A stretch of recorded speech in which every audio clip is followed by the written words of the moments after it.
Members, we are going to take up file item number 90, AB 857 by Mr. Cooper. Clerk will read. Assembly Bill 857 by Assemblymember Cooper and others, enact relating to firearms. Mr. Cooper, you may open. Thank you, Mr. Speaker.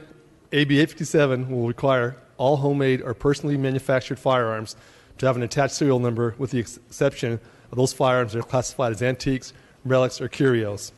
Many homemade or personally manufactured firearms have no serial number, therefore have no record of existence. New technology makes it very easy to manufacture untraceable firearms and has created a public safety concern. These untraceable firearms are showing up at crime scenes, are found in the hands of violent criminals and criminal organizations, and are now in the business of manufacturing these guns for criminal activity and profit.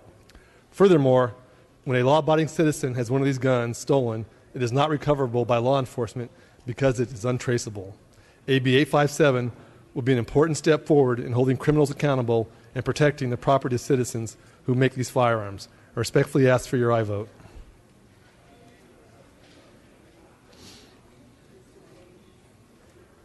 Thank you, Mr. Cooper. Seeing no discussion or debate on the item, clerk will open the roll. All members vote or desire to vote. All members vote or desire to vote. All members vote or desire to vote.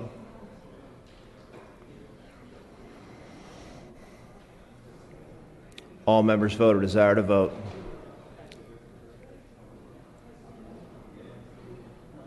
All members vote or desire to vote.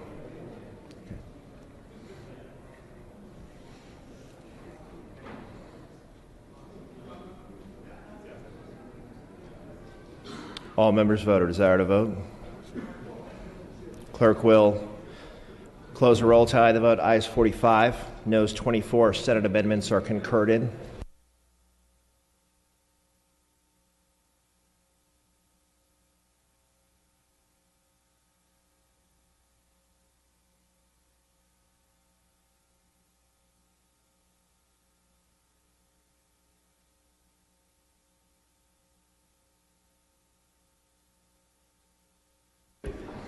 All right, members, we are taking up, without reference to file, AB 1176.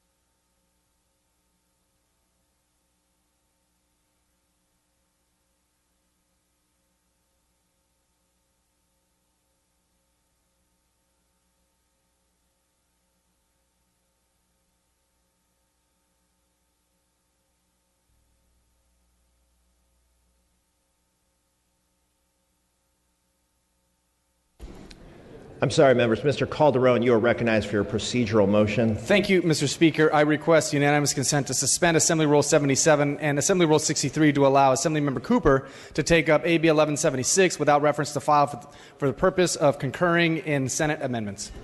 Ms. Waldron, you are recognized. We object to that motion and ask for roll call. Thank you, Ms. Waldron. Ms. Waldron is withholding unanimous consent on the rule suspension. Mr. Calderon moves and Mr. Cooper seconds that the rules be suspended. Clerk will open the roll. Members, this is a procedural vote. Mr. Calderon is asking for an aye vote. Ms. Waldron is asking for a no vote on the procedural matter. Clerk will close the roll. Ayes 46, noes 24. The rules are suspended.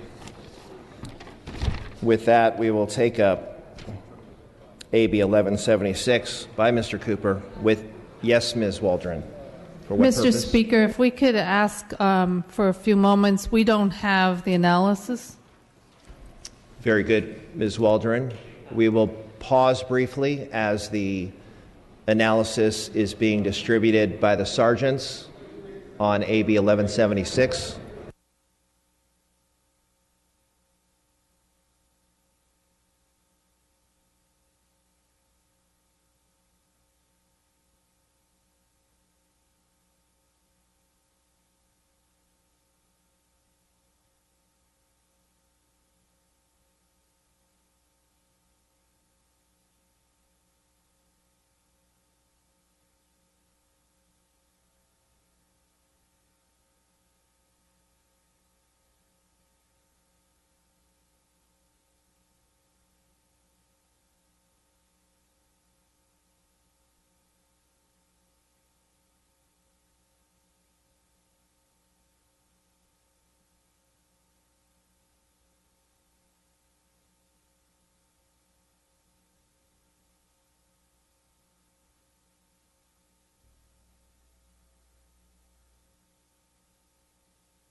With the analysis on the bill having been properly distributed,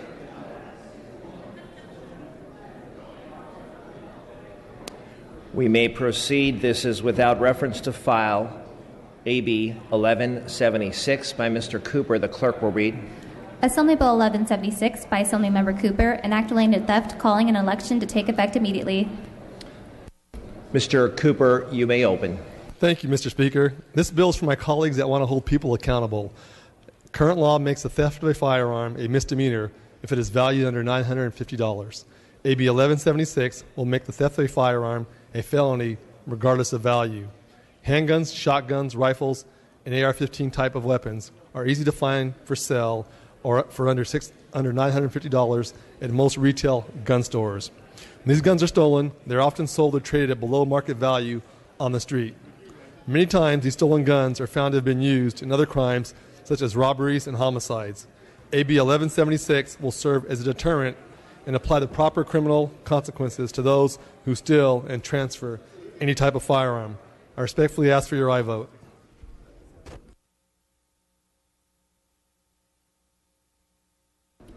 Thank you, Mr. Cooper.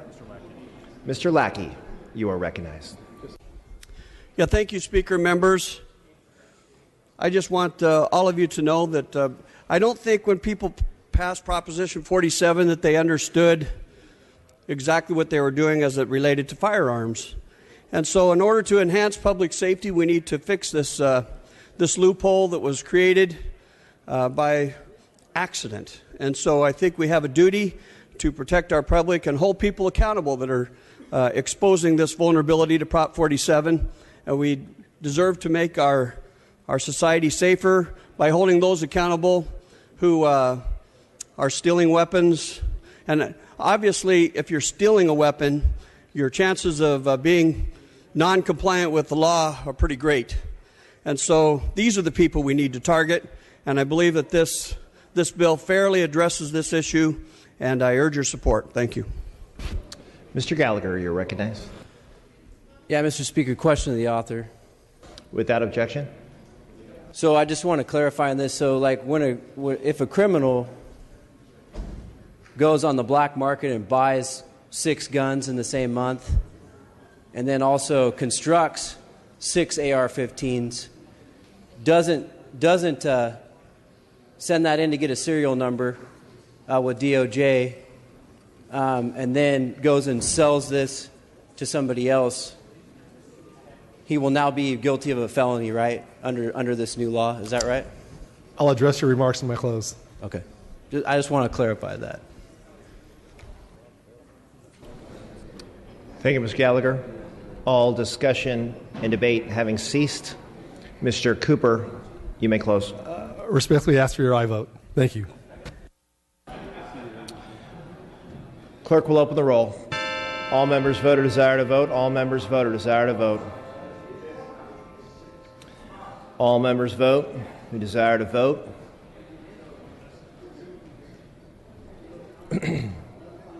Clerk will close the roll, tally the vote. Ayes 74, no 0. Senate amendments are concurred in.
Members, without objection, we are going to move to take up file item 110.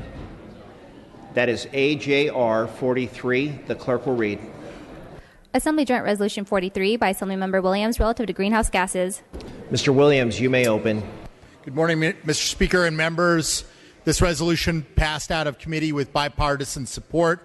It urges Congress and the President to adopt legislation that would create a carbon tax and rebate program at the federal level. Currently, at the federal level, there are no statutes addressing carbon levels in the atmosphere. Of course, the weight of scientific evidence indicates that greenhouse gas emissions from human activities are causing rising global temperatures, and this would be a revenue-neutral approach. And my intention, of course, is to sponsor some debate that would be acceptable both to conservative economists and environmentalists. Ask for your aye vote. Thank you, Mr. Williams. Seeing no discussion or debate on the resolution, members, we are going to take a roll call vote on this item. Clerk will open the roll.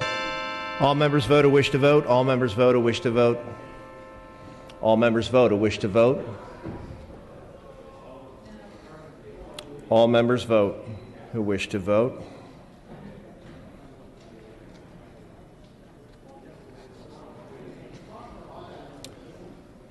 All members vote who desire to vote. All members vote who desire to vote.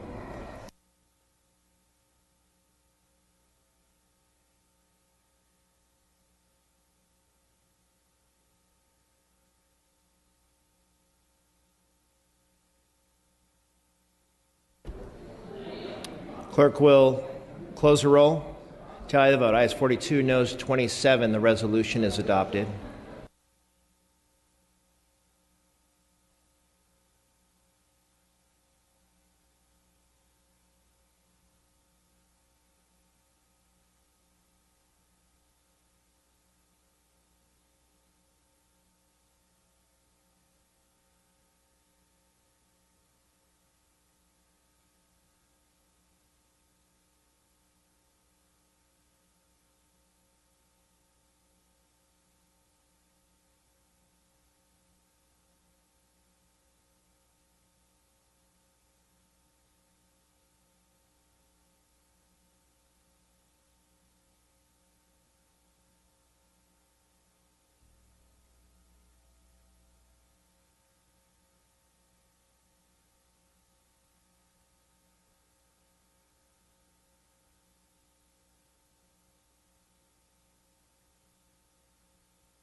Mr. Calderon, you're recognized for your motion.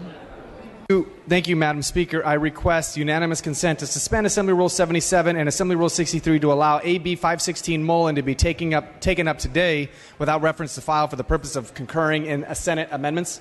Without objection, the request is granted. Ms. Waldron, you're recognized. We object and ask for roll call. Mr. Calderon moves. Mr. Gibson seconds. Clerk will open the roll. Procedural rule suspension. Mr. Calderon requests an aye vote. Ms. Waldron requests a no vote.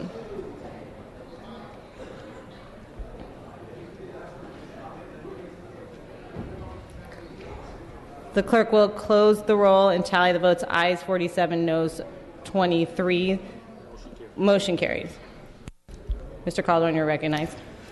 Madam Speaker, I request unanimous consent to suspend Assembly Rule 78 and Assembly Rule 63 and remove SB 503 Hernandez from the inactive file and allow Assemblymember Brown to take up the bill today without reference to file for the purpose of amendments.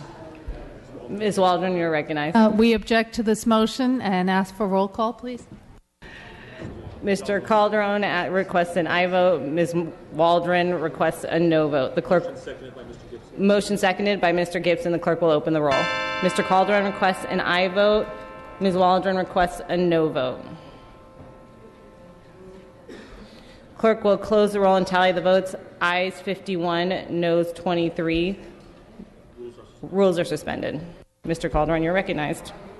Speaker, at the request of the author, please remove file item 165 SB 1091 Lieu from the consent calendar. Clerk will note. Thank you, Madam Speaker. And I request no vote changes or add-ons on AB 1673, AB 1135, AB 1695, AB 1511, AB 1674, AB 857, AB 1176, and AB 1618. Clerk will note.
We'll now move to AB 516 Mullen without reference to file. Clerk will read. Assembly Rule 516 by Assemblymember Mullen, an act relating to vehicles. Mr. Mullen, you are recognized. Thank you, Madam Speaker. AB 516 will modernize California's system of getting license plates on vehicles in order to address the many problems that arise from tens of thousands of vehicles driving around our neighborhoods, freeways, and toll roads without license plates on any given day. The status quo is a threat to public safety. Just last Friday, a Bay Bridge toll taker was robbed at gunpoint by a vehicle that left the scene in a car without license plates. AB 516 addresses the problem at its source by requiring that car dealers provide new vehicle owners with temporary license plates at the point of sale, just as they do in a dozen other states that already operate print-on-demand temporary license plate systems. A number of highway safety, consumer, and law enforcement organizations advocated to include the creation of an emergency contact registry as an additional consumer benefit to AB 516. I did not include this registry as I believe it is premature and more work needs to be done. However, as a result of my urging, a working group has been created to craft this registry next year. I am confident that this working group will be successful and we will see legislation on the matter in the future. The Senate amendments ensure a consumer who is driving with an expired temporary license plate who has not been issued a permanent plate will not be ticketed. In addition, amendments lower the dealer charge to $5 and delay the implementation date to January 1, 2019. This legislation is long overdue, and I respectfully ask for an aye vote. Seeing and hearing no discussion, clerk will open the roll. All those vote who desire to vote. All those vote who desire to vote. All those vote who desire to vote.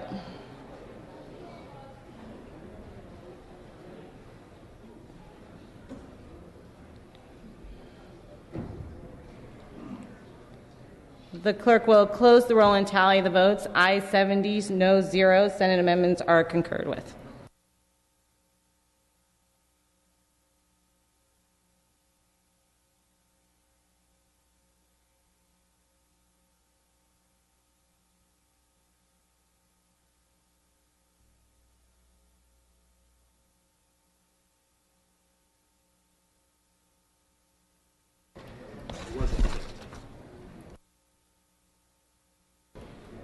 We'll now move to SB 503 without reference to file. Clerk will read with amendments. Senate Bill 503 with amendments by Assemblymember Brown. Ms. Brown, you are recognized. Thank you, Madam Speaker and members. These amendments would create a new bill requested by the Department of Public Health to provide due process for residents of long-term care facilities who have been determined to lack the capacity to provide informed consent for medical treatment, and the resident does not have a legal representative. A court has found the current law lacks sufficient patient protections, so this bill would implement a number of measures to provide more patient protection, including an independent physician review for the use of antipsychotic medications, ensuring the patient has an independent patient advocate, and making sure the resident retains the ability to seek judicial review. This is an important issue, and a number of organizations have strong interest in making sure that we do this the right way, which is why we want to get these amendments in print. I ask that these amendments be adopted and the bill go out to print and back on file. Ms. Waldron, you're recognized. Thank you, Madam Speaker. We oppose the amendments. Question or debate on the amendments? Any further question or debate on the amendments? Roll call vote on the amendments. Roll call vote on the amendments. Clerk will open the roll. Majority of those present voting. All those vote who desire to vote on the amendments. All those vote who desire to vote on the amendments.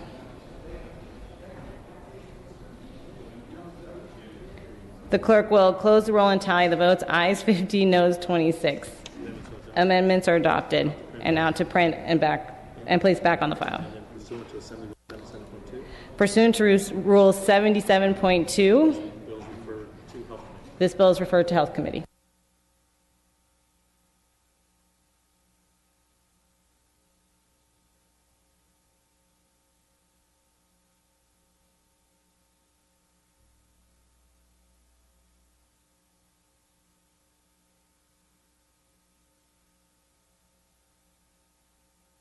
Preparing to move to the consent calendar. Does any member wish to remove any items from the consent calendar?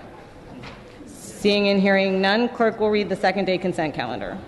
Senate Bill 710 by Senator Galgiani and others, enacting the real estate licensees, declaring the urgency thereof to take effect immediately. The clerk will open the roll on the consent calendar. All those vote who desire to vote. All those vote who desire to vote. All those vote who desire to vote. Clerk will close the roll and tally the votes. Ayes 78, no 0 on the urgency. Ayes 78, no 0 on the consent calendar.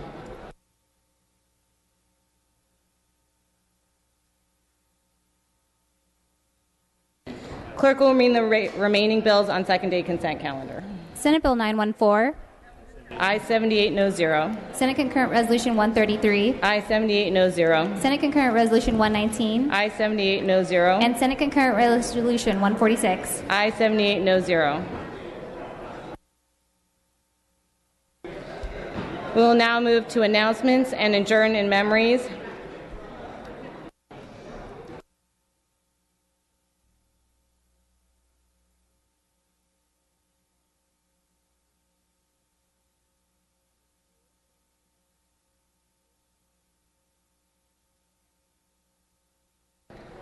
Members, Judiciary and GEO will meet after session. All other items remaining will be passed and retained. All motions shall be continued. The session schedule is as follows. July 1st, no floor session, no check-in session. Monday, August 1st, floor session at 9 a.m. In the absence of an objection, the quorum call is lifted, and we will move to the previously announced adjourn in memories.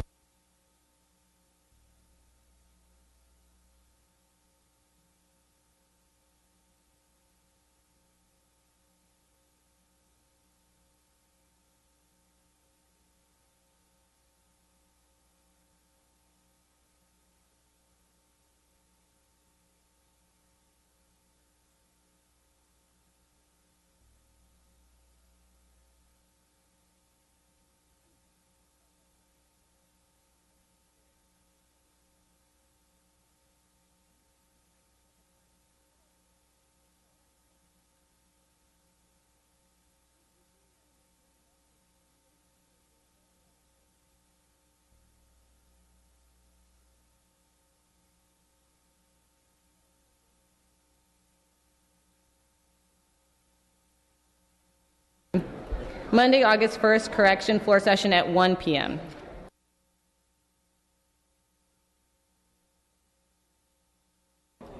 Mr. Bloom, you are recognized for your adjourn in memory. Thank you, Madam Speaker. Members, I rise to adjourn in the memory of philanthropist and real estate developer Jonah Goldrich. Born in 1927 in Poland, Goldrich was raised in a Jewish family, and when the Nazis invaded in 1941, he and his brother, Avraham, were smuggled out of Poland, traveling through 6 countries before they finally settled in Haifa, Israel. His parents, older brother, and extended family were unable to join them and perished in concentration camps. Goldrich worked as an auto mechanic and taxi driver in Israel while studying at the Technion University in Haifa. He also fought in Israel's War of Independence, served as an engineer in the Israeli Navy, and worked as a merchant marine before immigrating to the United States. In 1951, after arriving in the U.S., Goldrich moved from Boston to Los Angeles with only $50 in his pocket. In L.A., Goldrich worked as an auto mechanic and window screen installer before starting his first business and building his first apartment building at the age of 29. Soon after, he co-founded Goldrich & Kest with Saul Kest, also a Holocaust survivor. Goldrich & Kest built hundreds of developments, growing from a 2-person company to a real estate empire with over 200 properties across the state and hundreds of employees. In addition to his work as a real estate developer, Goldrich was also a philanthropist and founded the Goldrich Family Foundation, which supports a number of charitable efforts and promotes Holocaust remembrance and awareness. Goldrich passed away on June 26th at the age of 88. He is survived by his wife of 56 years, Doretta, his brother Avraham in Tel Aviv, his daughters Melinda and Andrea, son-in-law Barry, and his grandchildren Garrett, Lindsay, and Derek. And I ask that we adjourn in his memory. Members, please bring the names to the desk to be printed in the journal. All requests to adjourn in memory will be deemed read and printed in the journal. Oh, sorry. Mr. Allen, you're recognized. Thank you very much. I'd just like to add on to the comments about Jonah Goldrich. Jonah was a personal friend, and he was a pillar of the community. For anyone that knew Jonah, he was instrumental in many projects, and his loss will be remembered by his family and his friends, which I was lucky enough to be counted one of. Thank you, Mr. Allen. Seeing and hearing no further business, I am ready to entertain a motion to adjourn. Mr. Mullen moves. Who else is here? Who? Oh, Mr. Ajajian seconds. We're going to, pursuant to the joint rules, this House stand adjourned until Monday, August 1st at 1 p.m. Quorum call is lifted.